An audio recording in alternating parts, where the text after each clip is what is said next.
하나님의 말씀은 야고보서 5장 말씀입니다. 야고보서 5장 말씀, 제가 16절부터 18절 말씀까지 좀 쉬운 말씀경으로 한번 선포하겠습니다. 한번 잘 들어보시고, 이 야고보 사도가 이 말씀을 통해 오늘 이 시간 우리에게 주기 원하시는 이 간절한 메시지가 뭔지 한번 살펴봤으면 좋겠습니다. 야고보서 5장 16절 쉬운 말씀경입니다. 그러므로 여러분 서로 죄를 고백하고 병이 낫도록 서로를 위해 기도하십시오. 특히 의롭고 경건한 사람의 간절한 기도는 큰 효력이 있습니다. 엘리야를 보십시오. 그는 우리와 똑같은 본성을 지닌 사람이었지만 비가 오지 않기를 간절히 기도했더니 무려 3년 반 동안이나 한 방울의 비도 오지 않았습니까? 그런데 그가 다시 비가 오게 해달라고 간절히 기도했더니 하늘에서 비가 주룩주룩 쏟아져 땅에서 곡식들이 다시 자라나지 않았습니까? 라고 우리에게 도전합니다. 선번에 놓으신 여러분 정말 성도의 기도가 역사를 이끌어간다는 걸 믿으십니까? 역사의 흐름을 바꿀 수 있는 것이 성도의 기도라는 것을 믿으시단 말이죠. 우리 믿음의 선진들은 바로 이 믿음을 가지고 기도한 일에 헌신했습니다. 오늘 제가 인용한 야고보라는 사람도 별명이 낙타 무릎이었습니다. 낙타 무릎. 왜 이 사도 야고보를 낙타 무릎이었을까? 그는 하나님께서 성도에 주신 이 권세를 믿음으로 얼마나 무릎으로 하나님 앞에 나와서 기도했든지 그 무릎이 낙타 무릎이 될 정도로 기도에 헌신했던 것입니다. 만약 그의 기도가 역사한다는 것을 믿지 않았다면 그렇게 기도하지 않았겠죠. 그리고 이 야고보서는 이 서신서를 통해서 엘리야의 이야기를 하면서, 여러분 엘리야도 우리와 똑같은 사람입니다. 근데 그가 기도할 때 하나님의 그의 기도를 들으시고 3년 반 동안 그 땅에 비 한 방울도 오지 않겠습니다. 그런데 또 그가 하나님 앞에 나가서 간절히 기도할 때 3년 반 동안 비가 오지 않던 그 땅에 하늘문을 여시고 비를 오게 하지 않았습니까? 성도 여러분, 의인의 강구는 역사는 있습니다. 기도하십시오. 여러분 이걸 믿는다면 우리가 기도해야죠. 오늘 우리가 이곳에 모인 것은 특별히 우리가 이 땅, 우리에게 주신 이 땅, 하나님께서 우리를 살려고 보내신 이 땅과 그리고 조국 대한민국과 다음 세대와 열방 가운데 하나님의 뜻이 이루도록 우리가 합심해서 기도하기로 모였습니다. 다시 한번 하나님께서 오늘 말씀을 통해서 여러분에게 강력한 믿음을 주시기를 주님으로 축복합니다.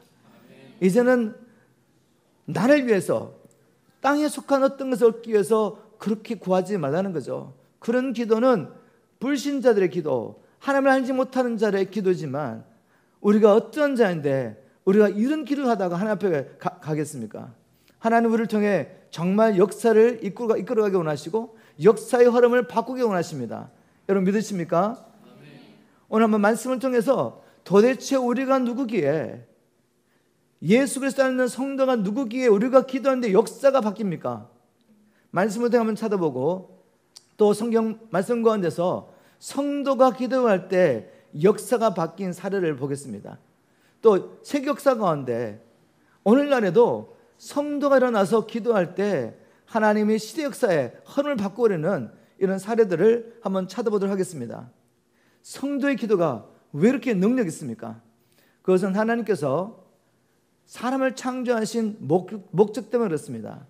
하나님은 사람을 창조하시되 바로 자기의 형상을 따라 창조하시고 무엇을 맡겼습니까? 이 땅을 맡기면서 정복하고 다스리라고 말씀하시죠. 창세기 1장 28절 말씀입니다. 하나님이 그들에게 복을 주시며 하나님이 그들에게 이르시되 생육하고 번성하여 땅에 충만하라, 땅을 정복하라, 바다와 물고기와 하늘의 새와 땅에 움직이는 모든 생물을 다스리라 라고 하시며 사람을 창조하시고 땅에 주셨습니다. 사람이 땅에 존재하는데 어떤 목적으로? 땅을 정복하고 다스릴 목적으로, 다시 말해서 우리를 왕으로 창조하신 것입니다. 땅을 정복하고 다스리는 왕으로 창조하셨습니다. 여러분 이걸 믿으십니까? 그런데 아담과 하와가 이런 하나님의 계획을 버리고 선악과를 먹고 스스로 선과 악을 구분하려고 합니다. 그래서 하나님의 뜻보다는 내가 스스로 내 인생의 최선을 내가 분별하고 선택하겠다는 거죠. 다시 말해서 하나님의 뜻을 버리고 내가 인생의 주인이 되어 살겠다고 시작한 그것이 무엇입니까? 하나님 보시기에는 죄가 된 것이죠. 그리고 그렇게 선택하는 순간에 인간은 알지 못했습니다. 우리가 누구에게 순종하든지 그 순종을 받는 자의 종이 되는 걸 알지 못했던 거죠. 하나님께 순종하여 하나님의 뜻을 따라 살 때는 왕같은 제사장으로 땅을 정복하고 다스리는 이런 존재였는데, 마귀의 말을 듣고 순종하는 그 순간에 마귀의 종이 되어버리고 그때부터 어떻게 살아갑니까? 우리가 이 땅이 전부인 줄 알고 내 육신의 즐거움과 쾌락을 위해서 사는 그런 타락한 존재가 된 것입니다. 여러분, 우리가 이렇게 살다가는 평생 마귀를 섬기다가 영원히 하나님 앞에 멸망받을 수밖에 없는 것입니다. 마귀와 악한 천사들이 가는 저 영원한 불못에 던질 수밖에 없는 그런 상황인데, 하나님 우리를 사랑하셔서 원래 하나님께서 우리를 계획하신 그 목적대로 우리가 살 수 있도록 하신 일이 무엇입니까? 우리가 그것을 하나님의 은혜라고 말하며 말할 수 없는 사랑이라고 말하죠. 바로 한 분밖에 안 계시는 독생자를 주셔서 그 예수의 피로 우리가 지불하지 못하는 죗값을 지불하고 마귀에게 붙잡혔던 우리를 그 피로 사셔서 하신 일이 무엇입니까? 그저 죄를 덮어주고 우리가 이 땅에 어떻게 살든 천국 가게 하신 것입니까? 아닙니다. 성경에 보니까 하나님을 위하여 다시 우리를 나라와 제사장으로 회복해 주신 것입니다. 제가 계시록 1장 5절 6절 말씀을 한번 보겠습니다. 계시록 1장 5절 중간쯤 보면 이렇게 시작합니다. 우리를 사랑하사 그의 피로, 누구의 피입니까? 예수 그리스도의 피죠. 우리와 똑같이 혈과 육을 가진 몸으로 이 땅에 오셨지만 죄가 없으신 예수님, 그 예수님은 하나님과 함께 하셨고 하나님과 함께 온 우주 만물을 창조하신 하나님이십니다. 그 하나님이 저와 여러분을 살리시려고 죽으셔야 되기 때문에 죽을 수 있는 육체를 가지고 오신 것입니다. 그러나 우리가 똑같이 죄 가운데서 태어나면 우리를 위한 대속물이 될 수 없기 때문에 죄 없으신 분을 오시기 위해서 여인의 후손을 오십니다. 아담의 가기를 따르지 않고 여인의 후손을 오셔서 아버지의 말씀을 온전히 이루심으로 사망이 다스릴 수 없는 분인데 우리를 대신하여 기꺼이 사망의 권세 잡은 자의 포로가 됩니다. 그분이 죽으심을 통해서 그 피로 우리 죄의 소리를 해방하셨죠. 죄에서 해방하셨기 때문에 사단의 권세, 죽음의 권세에서 우리가 해방된 줄 믿으시기 바랍니다. 왜 이렇게 하셨습니까? 우리를 위해서 하신 것 같습니까? 아니요. 성경에 보니까 그의 아버지 하나님을 위하여 일을 행하신 것이죠. 아버지 하나님을 위해서 일을 행하셨습니다.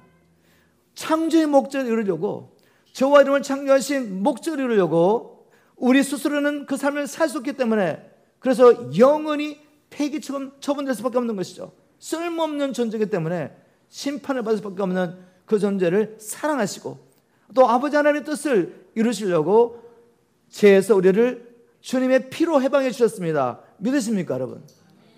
이 피로 단지 그냥 우리 죄 씻고 천국 가는 게 아닙니다. 죄를 지어도 은혜로 용서받기 위해서 우리가 예수님이 이 피를 흘리신 게 아니에요.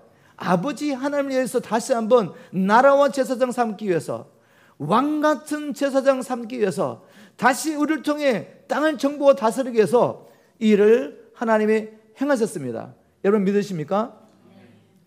그러고 난 다음에 주님께서 사명을 주십니다.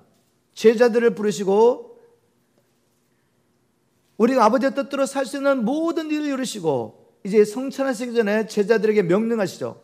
마태복음 28장 18절부터 20절, 마태복음 28장 18절부터 20절까지 우리가 잘 아는 지상 대명령이라는 거죠. 여러분 말씀을, 하나님의 말씀을 있는 그대로 받으세요. 여기다가 자기의 잘못된 신앙을 집어넣지 마시고 말씀 있는 그대로 받으시면 주님 이렇게 말씀하십니다. 얘들아, 이제 내가 하늘과 땅의 모든 권세를 받게 되었어. 아버지께 죽기까지 순종하심으로 하늘과 땅 안에 있는 모든 권세를 주님이 가지게 되셨습니다. 그리고 이 권세로 저와 여러분을 보내십니다. 그리고 사명을 주시죠. 그러므로 너희는 가서 모든 족속으로 제자 삼으라. 이게 무슨 말입니까? 가서 모든 족속으로 제자 삼으라는 말이 무엇인지, 먼저 끝까지 거 나누면 설명하겠습니다. 모든 족속을 제자를 삼아 아버지와 아들과 성령 이름으로 침례 세례를 주고 내가 너에게 분부한 모든 것을 가르치고 지키게 하라. 내가 세상 끝날까지 너희와 항상 함께 있으리라. 가서 열방을 제자 삼으래요. 여러분, 그 가서 그냥 성경 가르쳐주고 성경 공부하라는 말입니까? 아닙니다. 지금 열방은 우리가 주님 만나기 전의 상태, 즉 하나님도 알지 못하고 나도 알지 못한 상태에서 그저 눈에 보이는 것을 따라 살고 있습니다. 육체가 원하는 것을 따라 살고 있어요. 그렇지만 보이지 않지만 영적인 세계에서 이 세상 임금이 사단이 통치하고 있는 거죠. 그렇게 살다가는 뭐 이 세상에서 모든 부귀와 영광을 다 취한다 할지라도 마귀의 종으로 살고 있는 것이죠. 자기가 누군지도 알지 못하고 육체로서 살고 있는 것이죠. 이 세상이라는 것은 단지 영원한 세상에 들어가기 위해서 우리가 준비하는 기간인데 준비하지 못하고 육체를 위해 살다 그냥 죽어버리는 거예요. 그러고는 마귀와 함께 불못에 던지는 것입니다. 이런 열방에 가서 이 복음을 증거하고 그들이 하나님의 말씀에 순종함으로 하나님의 나라가 되게 하라는 것입니다.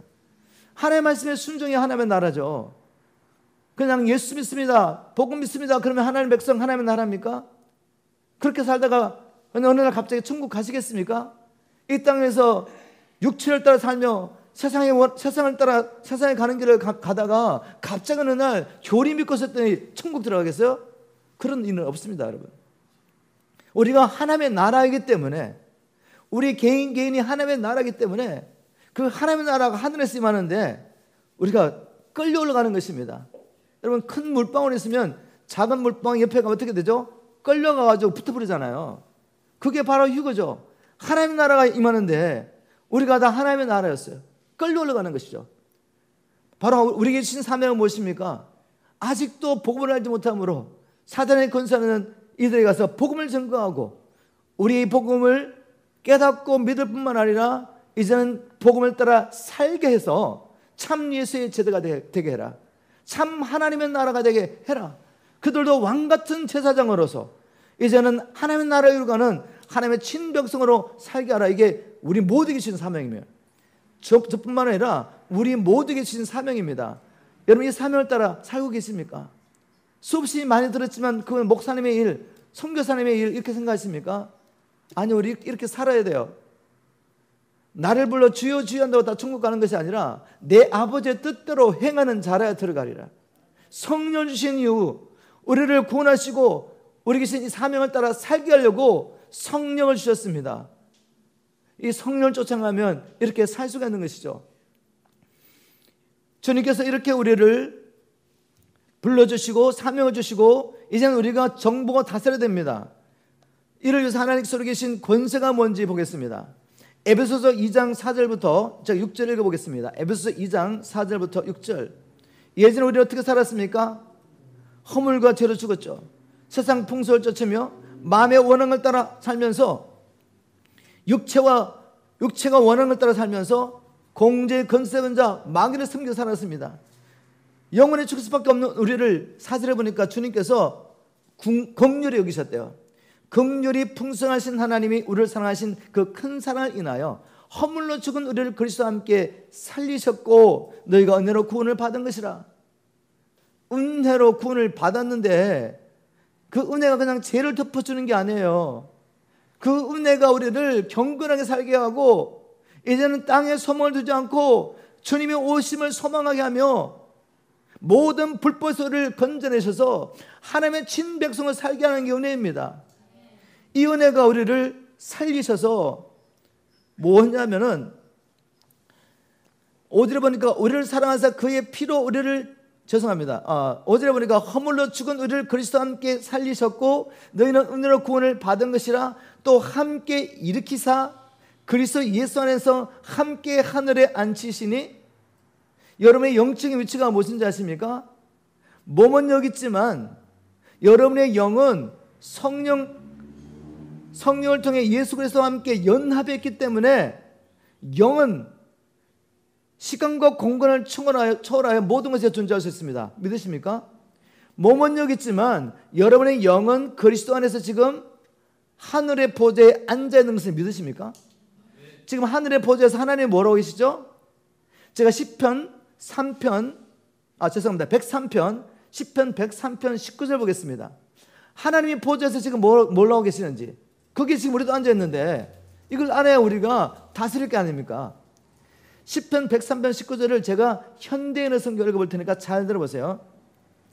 여호와께서 그 보좌를 하늘에 세우시고 거기서 온 우주를 다스리신다. 현대인의 성경 이렇게 번역했습니다. 시편 기자는 성령을 통해 깨달았습니다. 여호와께서 자기 보좌에 앉으셔서 온 우주를 다스리고 계세요. 하나님께서 다스리고 계시는데 하나님의 말씀이 선포되면 어떻게 됩니까?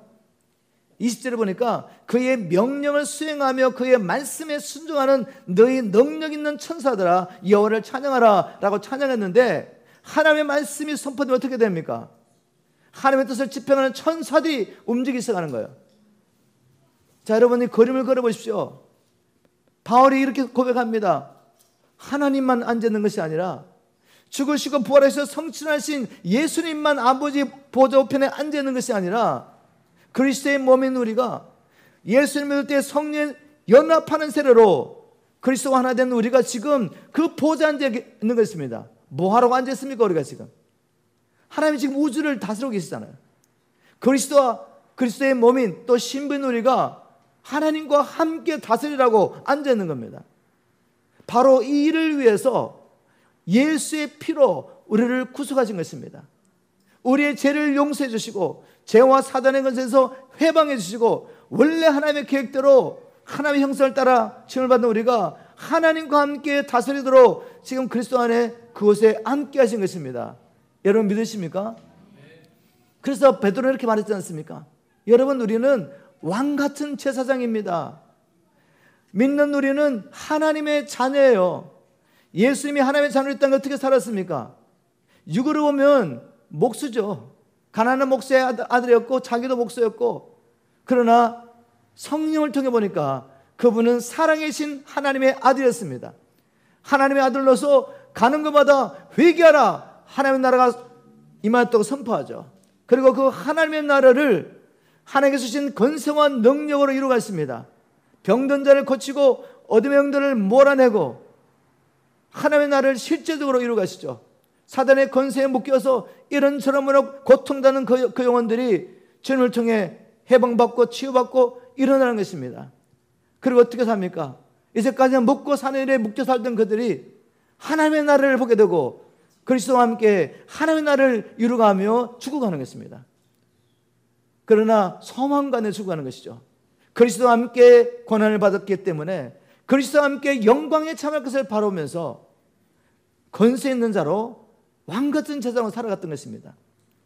하나님은 저와 여러분이 이렇게 살기를 원하십니다.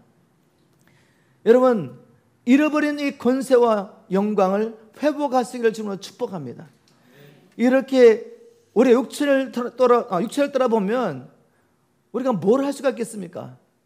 그러나 저와 여러분 이제는 예수님을 육체를 따라보지 않는 것처럼 저와 여러분 자신을 육체를 따라보면 안 돼요. 말씀을 통해 봐야 합니다. 말씀을 통해 보면 내가 나이가 많거나 나이가 어리거나 부자거나 가난한 자거나 그것과 아무 관계없이 예수 안에 있다면 우리는 왕같은 제사장입니다. 예수 믿는 모든 자에게 하나님의 자녀가 되는 권세를 주셔서 주님 행하셨던 그 일을 또한 우리가 땅에서 할 수 있게 하신 것입니다. 여러분 믿으십니까? 이제 이런 권세를 가지고 살았던 하나님의 백성들이 그들의 권세를 가지고 기도할 때 어떤 일이 일어나는지 성경의 사례를 먼저 한번 찾아보겠습니다. 여러분, 여호사밧 왕 아시죠? 유다 나라에 여호사밧 왕이라는 분이 계셨어요. 유다 나라에 그 왕들 가운데 선왕도 있고 악한 왕도 있었는데 여호사밧 왕은 선왕 중에 한 명이었습니다.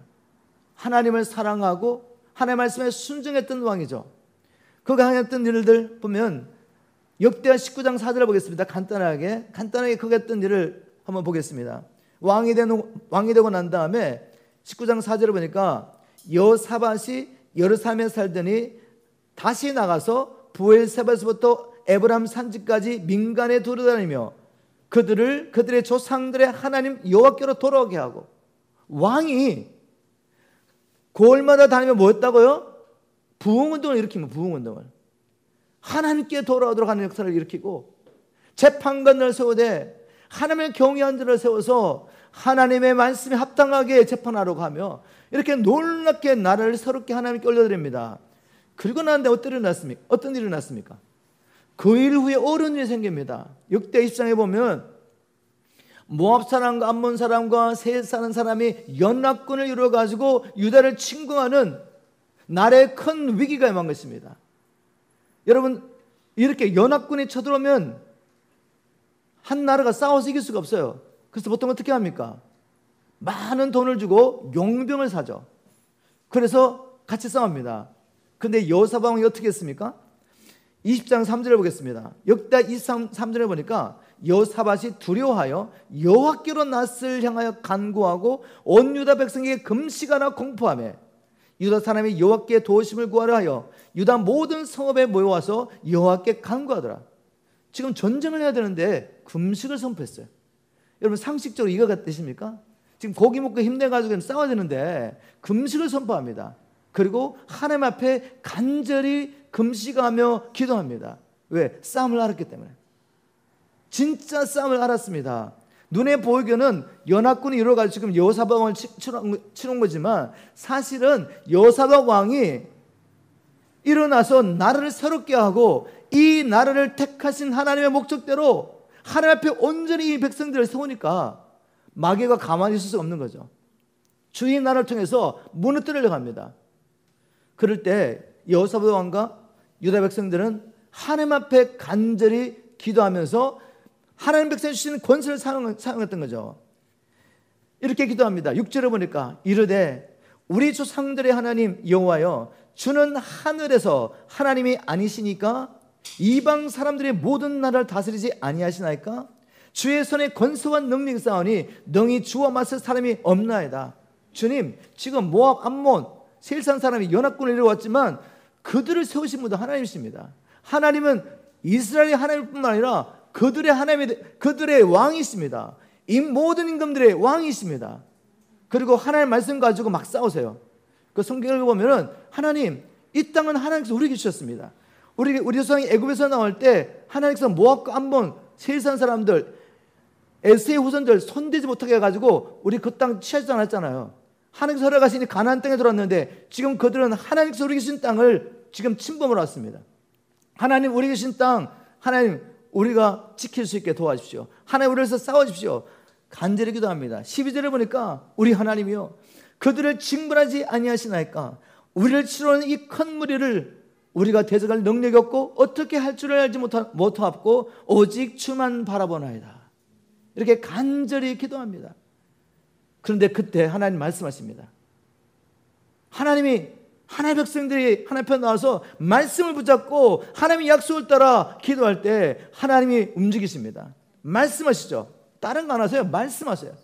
말씀에 떨어지면 끝입니다. 끝. 하나님 이렇게 말씀하세요. 17절에 보니까 이 전쟁은 너희가 싸울 것이 없나니 대열을 이루고 서서 너희와 함께한 여호와가 구원하는 것을 보라. 유다와 예루살렘아, 너희는 두려워하지 말며 놀라지 말고 내일 그들을 맞서 나가라. 여호와가 너희와 함께하리라 하셨느니라 하며, 내가 함께하겠다. 이 싸움은 나의 싸움이다. 여러분, 우리에게도 또 동일한 메시지를 주셨죠. 열방을 제자 삼는 일, 이거 쉬운 일입니까? 우리가 우리 힘으로 우리 경고를 할 수 있는 일입니까? 지금 사로잡혀 있는 우리 자녀들, 고통 가운데 있는 이 백성들, 우리 힘으로 건져낼 수 있습니까? 이거 영적 싸움인데 아시지 않습니까? 그런데 주님 약속하셨죠.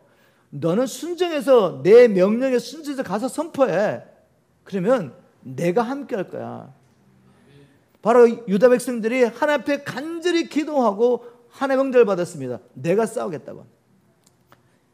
하나님의 응답을 받고 난 다음에 상황이 바뀌었습니까? 그냥 말씀만 임했지 아무것도 바뀐 게 없어요. 갑자기 하늘에 막 별이 막 떨어지면서 막 지진이 나오고 막 눈에 보는 역사가 일어난 게 아니에요. 그냥 말씀이 임했습니다. 그런데 그들이 이 말씀 앞에 무릎을 꿇죠. 21절에 보니까 백성과 더불어 의논하고 노래하는 자들을 택하여 거룩한 예복을 입히고 군대 앞에 행진하여 여호와를 찬송하며 이르기를 여호와께 감사하세 그의 인자하심이 영원하도다 하게 하더니 그 노래와 찬송이 시작될 때 여호와께서 복병을 두어 유다를 치러온 암몬 자손 모압과 세일산 주민들을 치게 하심으로 그들이 패하였으니 곧 암몬과 모압 자손이 일어나 세일산 주민들을 쳐서 진멸하고 세일 주민들은 멸한 후에 그들이 서로 쳐 죽였더라. 어떻게 이런 일이 일어날 수 있습니까? 분명히 이 유다를 침공할 때는 자기들끼리 협약을 하고 연합군을 이루어왔는데 하나님께서 자기 백성들의 금식과 기도를 통해 하나님이 천사를 보내십니다. 그랬더니 갑자기 연합군 안에 막 의심이 생기면서 자기들끼리 싸우기 시작해요. 유다 백성들이 적진에 도착했을 때는 그들이 서로 다 죽어버리고 전리품만 3일 동안 그냥 취하게 됩니다. 전쟁의 승리 결과로 전리품을 얻는데 하나님이 싸워진 그 싸움, 자기들은 금식과 기도로 싸웠죠. 하나님 앞에 나와서 간절히 기도했더니 하나님의 천사를 보내셔가지고 하나님의 백성과 함께 하시며 역사를 바꿔버린 것이죠. 그냥 인간적으로 보면 그 나라 그냥 침공당해가 다 빼앗기는 게 역사죠. 그런데 역사 이름을 바꿉니다. 무엇이? 성도들의 금식과 기도. 여러분 보이십니까? 히스기야 왕 때도 비슷한 일이 일어났죠. 히스기야 왕 때 가장 강력한 나라가 아수르입니다. 아수르가 일어나서 여러 나라를 침공하고 이제 유다까지 왔습니다.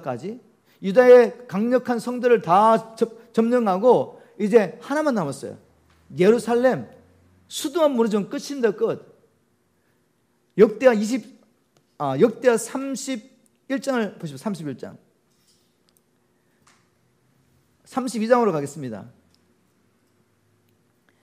히스기야도 하나님 앞에서 나를 새롭게 하고 부흥을 일으키고 난 다음 일어났는데 32장 1절에 보니까 이 모든 충성된 일을 한 후에 히스기야가 나라를 새롭게 했습니다.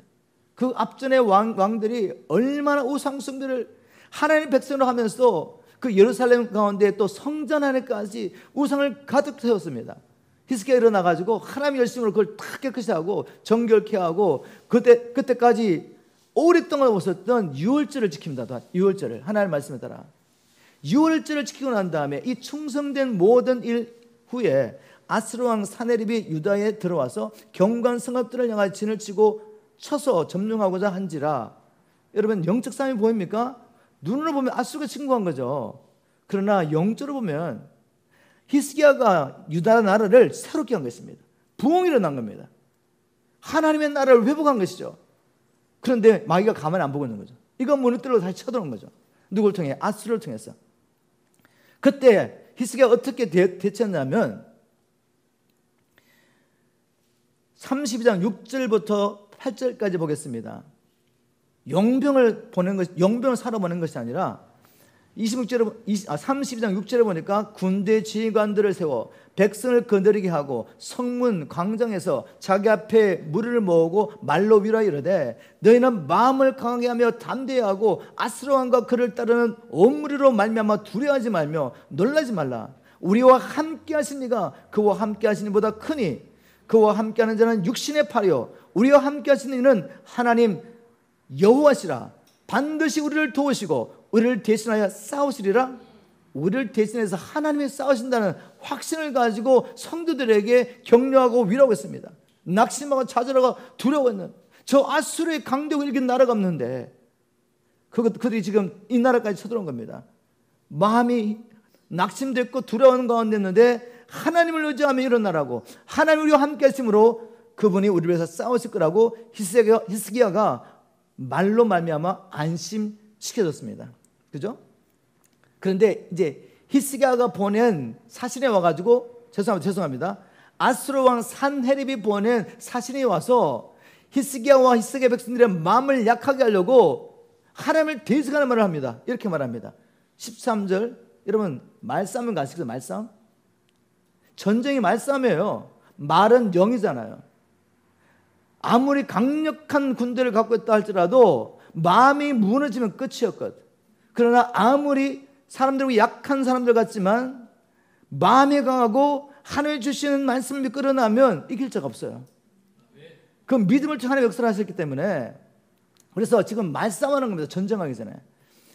역대하 32장 13절에 보니까 지금 이제 산헤립 아수르 왕이 보낸 사신이 이렇게 말하는 거죠. 산헤립을 대신하여 이렇게 말합니다. 나와 내 조상들이 이방 모든 백성들에게 행한 것을 너희가 알지 못하느냐? 모든 나라의 신들이 능히 그들의 땅을 내 손에서 건져낼 수 있었느냐?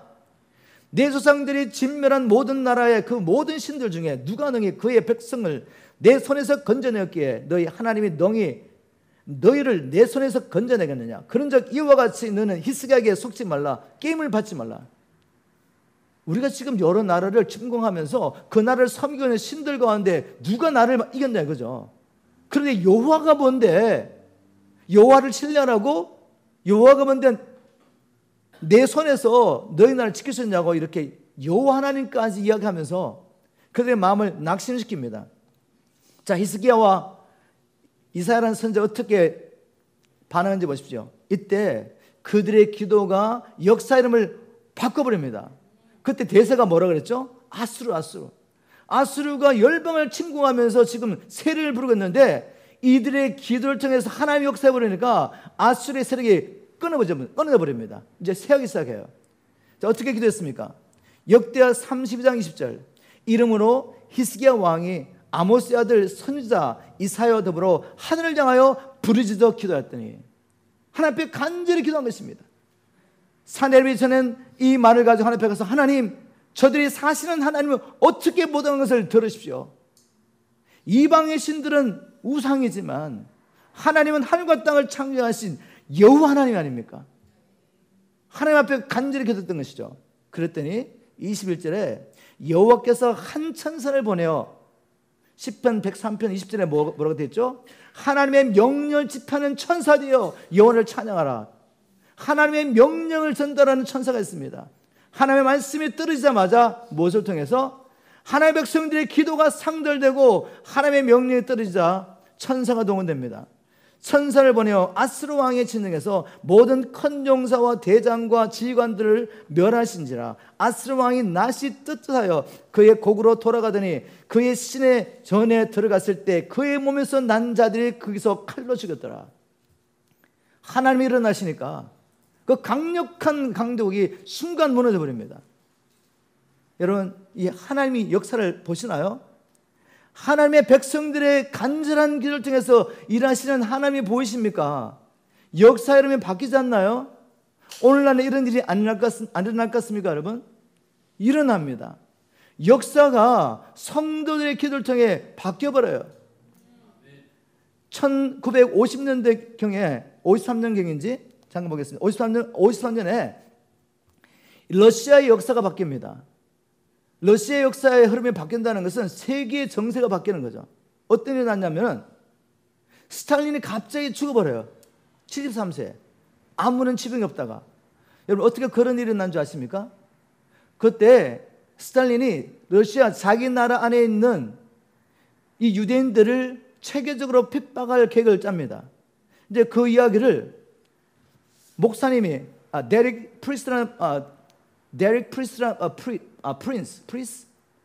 프린스 같습니다. 데릭 프린스라는 목사님이 듣게 돼요. 이분이 영국 목사님이신데 유대인들을 위해서 기도하시는 목사님이셨어요. 신뢰할 만한 소식통을 통해서 이걸 듣고 난 다음에 이분이 자기 교회뿐만 아니라 유대인들을 위해서 기도하고 있는 네트워크들, 그걸 통해 가지고 우리 유대인을 위해서 기도해야 됩니다. 지금 제가 듣기로는 이 러시아의 스탈린이라는 이 독재자가 지금 자기 나라 안에 있는 유대인들을 핍박하려고 체계적으로 지금 뭔가 계획을 세우고 있습니다. 그래서 기도 제목을 나누고 그들도 기도했죠. 그리고 그 다음에 이 데릭 프린스 목사님이 자기 교회 성도들 모아놓고 날을 하루 정합니다. 우리 이날에는 금식하며 기도하며 다른 기도하지 말고 지금 러시아에 있는 유대인들에서 기도합시다. 이 유대인들을 향하신 하나님의 뜻이 되도록 기도합시다 라고 모였습니다. 자, 그리고 난 다음에 그분이 쓴 책에 이렇게 기록되는데 한번 보겠습니다. 우리 교회 성도들은 그날 저녁 그 기도 제목만을 가지고 함께 기도하기 위해 모였습니다. 그날 저녁 기도 모임에 두드러진 영적인 역사도 없었고 특별한 축복을 받거나 감정적으로 충만했던 것도 아니었다. 그러나 그날부터 잘 들어보세요. 러시아에 있는 유대인들을 위해서 기도하기 위해서 모여서 금식하며 기도했는데 모였을 때 특별한 현상이 없었다는 거예요. 그런데 믿음으로 기도했겠죠. 그러고 난 다음에 어떤 일이 있었냐면 2주에 그날부터 2주도 채 안 되어 러시아의 역사의 흐름이 스탈린 사망이라는 한 결정적인 사건으로 인해 뒤바뀌었다. 이렇게 기록하고 있습니다. 그들은 스탈린 죽게 해주십시오 이렇게 기도하지 않았어요. 하나님, 러시아에 있는 유대인들이 지금 독재자 스탈린을 인해서 지금 핍박을 받게 됐습니다. 하나님, 유대인들을 보호해 주십시오. 유대인들을 향하신 주님의 뜻이 이루어지기를 기도합니다. 금식하며 기도했습니다. 그런데 하나님께서 갑자기 스탈린을 치신 거죠. 하나님이. 그때 보니까 이 스탈린은 73세였고 질병의 증후가 전혀 없었고 죽음에 임박했다는 어떤 전임도 없었다고 합니다. 러시아에서 가장 뛰어난 16명의 의사들이 달라붙어가지고 마지막 순간까지 스탈린을 살려고 최선을 다했지만 허수겠습니다. 사망 원인? 뇌출혈. 갑자기 뇌출혈이 나서 그냥 돌아가신 거죠. 여러분, 스탈린이 죽고 난 다음에 러시아의 정세가 바뀌겠죠. 한 시대에 영향을 미치던 지도자가 죽었습니다. 그럼 주변 나라도 바뀌게 돼요. 이런 역사를 누가 어떻게 일으켰다고요? 하나님이 하신 일인데 성도들이 하나님의 나라와 뜻이 이루어지도록 그 당시 하나님의 택하신 백성인 유대인이 핍박을 받고 있으니까 하나님 앞에 간절히 기도했는데 하나님의 역사하신 겁니다.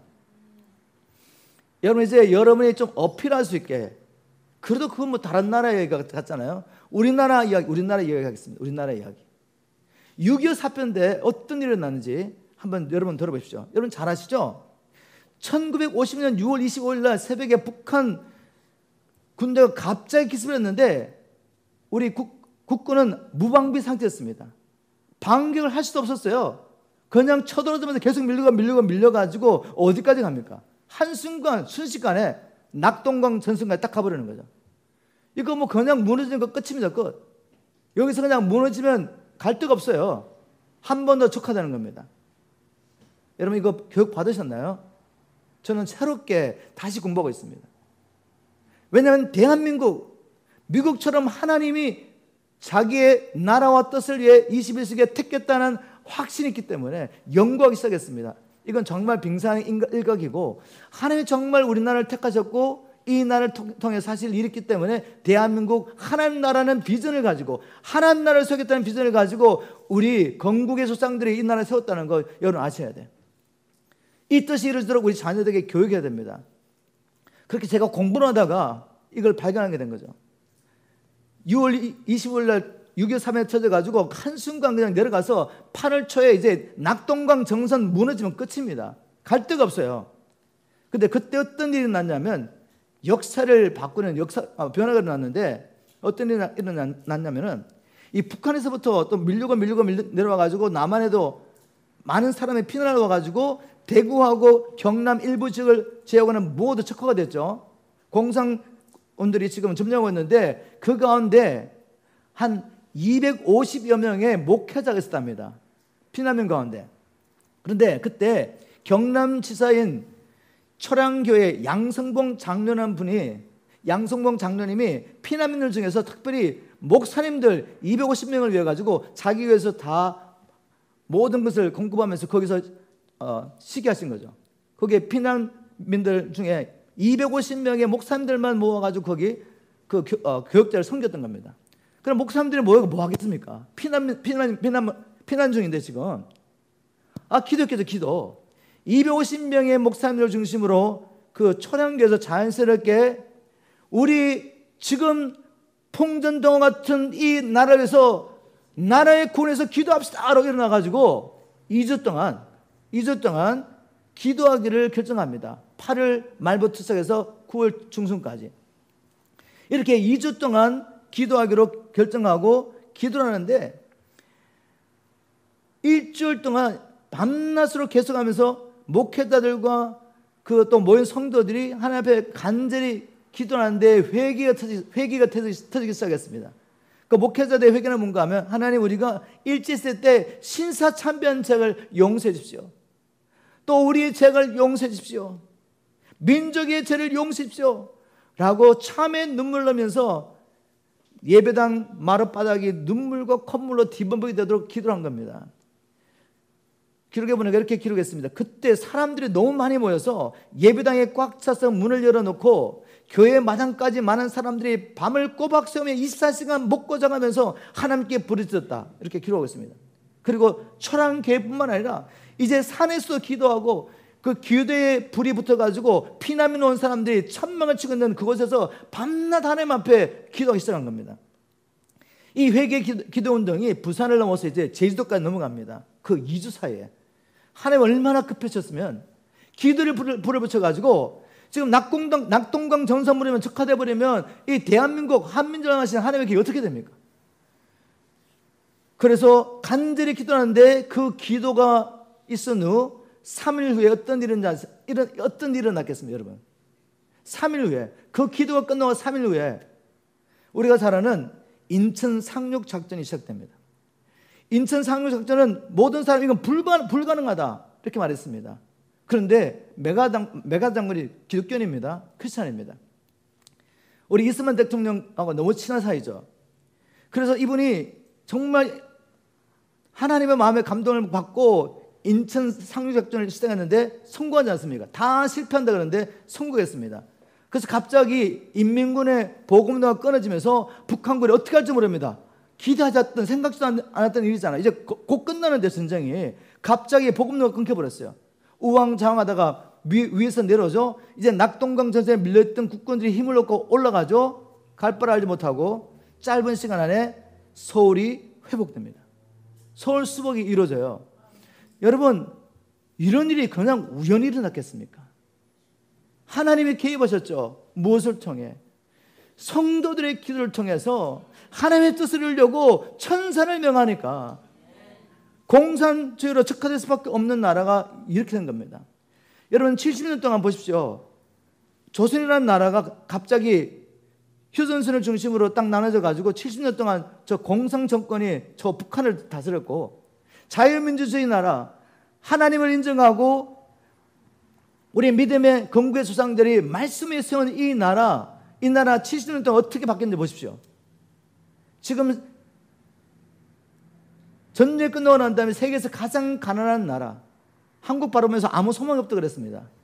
80%의 산업 경제가 다 무너져 버렸고 거래는 거지들과 고아들밖에 없었어요. 다른 나라에 원조가 없으면 살아날 수도 없는 그런 나라였어요. 근데 이 70년 만에 이 나라가 세계 10대 경제 대국이 됩니다. 그리고 군사 6대 최강대국이 돼요. 군사적으로 6대 강대국이 된 겁니다. IT 초강대국이 됐어요. 한류의 영향력으로 지금 온 세계가 한국 사람을 바라봅니다. 옛날에 미국 사람 바라본 것처럼. 이거 누가 하신 일이죠? 하나님 하셨죠. 무엇을 위해서? 이 민족이 이 나라를 향하신 하나님의 계획을 이루려고. 그런데 어떻게 행하셨습니까? 우리 믿음의 조상들의 간구와 기도와 금식과 헌신을 통해서 밤이 맞도록 기도하고 산을 찾아 기도하고 철야 기도하고 새벽 기도하고. 여러분, 여기 왔는데 이거 어떻게 하죠? 우리 알린 이게 뭐냐고 물어봤어요. 모르죠. 이게 뭔지 모르지. 이게 뭔지 아십니까? 성들이 모이면 얼마나 뜨겁게 기도했는지 목사님이 이제 기도 그만하시고 우리 말씀 듣고 예배됩니다 알려주려고 이거 만드는 거예요. 이거 안 올리면 성도들이 기도하느라고 아무것도 들리지가 않으니까. 그래서 이거 만든 거예요. 근데 그 기도불이 도대체 어디 가셨습니까? 이거 회복해야죠, 여러분. 회복하고 다시 말씀으로 돌아와서 우리가 누구인지 거저 그냥 예수 믿고 잘 먹고 잘 살려고 이 땅에 남겨두신 게 아니라 열방을 주님 앞에 회복하고 우리의 자녀들을 이 마지막 때에 거룩한 하나님의 군대를 켜서 주님 오시기를 예배하고 주님 맞이하라고 우리에게 이 땅까지 보내주신 거 아니겠습니까? 그리고 오늘 이 메시지를 다시 듣게 하는 것입니다. 역사를 기억해라. 왜 성경에 기록되어 있습니까? 왜 모세를 통해서 하나님께서 모세경을 주셨어요? 이스라엘 민족에게 뿌리를 알려주려고. 열방 가운데 왜 내가 너의 조상 아브라함을 택했는지, 아브라함과 이삭과 야곱을 택했는지 그 역사를 보여주고 후손들로 하여금 하나님의 뜻을 발견하고 구별된 하나님의 거룩한 백성을 살라고 성경을 주셨어요. 그럼 우리도 역사를 연구해야죠. 하나님이 우리를 역사 가운데 왜 우리 민족을 5,000년 동안 그 가나안 가운데 살던 민족을 부르셔가지고 이 세계 강국이 되게 하셨는지를 역사 속에 찾아보고 하나님의 부르심을 기억하고 이 하나님의 부르심을 우리 자녀에 알려주고 일어나야 되지 않겠습니까? 이 시간 우리 잠깐 함께 기도하겠습니다. 이제까지 여러분 누구라고 믿으셨습니까? 성도가 도대체 무엇입니까? 예수 믿는 게 도대체 무엇입니까? 왜 우리가 하나님 앞에 나와서 기도해야 됩니까? 우리의 필요를 채우려고?